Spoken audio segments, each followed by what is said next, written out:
আপনি যদি বিকাশের এআই এর সাথে কথা বলতেছেন তো সিম্পলি যে কোনো বিষয় নিয়ে কথা বলতে পারেন। এজন্য আপনাকে উপরে যে বিকাশ অপশনটা আছে এখানে ক্লিক করতে হবে।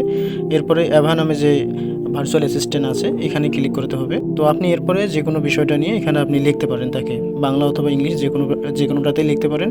তো এখানে অনেকগুলো অপশন আছে। সাপোজ আমি এখানে I want my bKash account statement, আমি স্টেটমেন্টটা দরকার, এটা আমি ক্লিক করে দিলাম। সে আমাকে এখন উপরে একটা আমাকে নোটিফিকেশন পাঠাইছে, আমি ওটাতে ক্লিক করলে এখন নোটিফিকেশনটা ওপেন হবে। ওকে, আমি এটাতে ক্লিক দিলাম। স্টেটমেন্ট দেখুন এখানে ক্লিক করে দিব।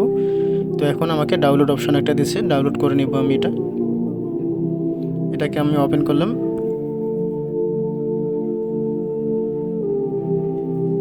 এখানে একটা পাসওয়ার্ডস আছে, পাসওয়ার্ডটা অবশ্যই বিকাশের যে নাম্বারটা ওটা দিবেন। ওকে, আমি বিকাশের নাম্বারটা দিয়ে দিলাম।